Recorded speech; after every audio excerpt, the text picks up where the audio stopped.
Yo, anchor. All right, let's step into it. Ready? Go. Now, what we want to talk to you about is well-formed outcomes. Well-formed outcomes are the same as well-formed goals, helping people to be able to formulate a goal inside their mind that makes it more likely that they're going to succeed.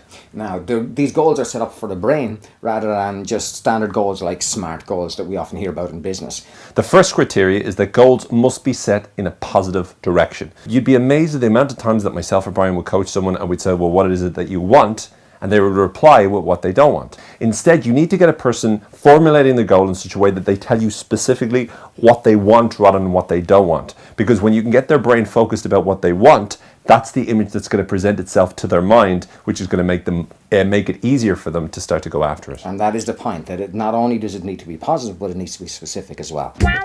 They say, well, I don't want to feel overweight. You'd be smoking. Dig at me now, is it? No, it's not. No, yeah, I think no. it was. That was a little sneaky dig. I pointed. Fat. He's a fat fucker. I was not saying that. You're insinuating. You're implying. Or, for example, I don't want to be as sensitive.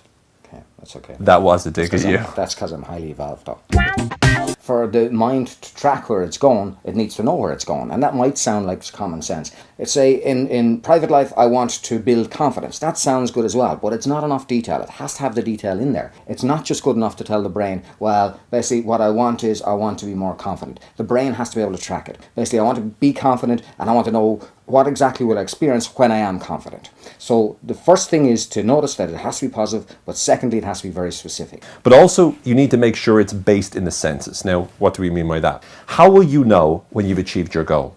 So what will you be able to see? What will you be able to hear? And what will you be able to feel once you've successfully achieved your goal? So that something like happiness is formulated in a way that you can actually get tangible evidence that lets you know that you're achieving your goal. Being able to understand how will you know when you've achieved it, what you'll be able to see, hear, and feel once you've achieved that goal gives you a valuable ability to be able to go after that 100%. Because a lot of times we're not as motivated about our goal because we're not formulating it in a sensory-based way. Now, if I have a goal that I want to win X Factor. That's called a delusion. That's not a goal. Well, you need to give that one up. I don't think... You keep trying to fit it into the frame. It's not going to work. I think it's possible. You can't sing. You can't even play an What is instrument. singing? Yeah. It's not the sing factor. It's called the X factor. I think I might have an X. You do, definitely. A big X. And you get 3 X's if you go on stage.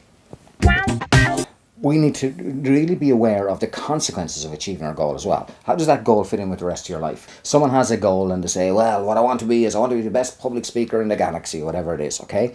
And that sounds like a good one, positive, specific, sensory-based, all of that stuff done. But ultimately, what they don't realize is that if they do that, what are the consequences of doing that? What happens if they get that done? What happens if they get their goal?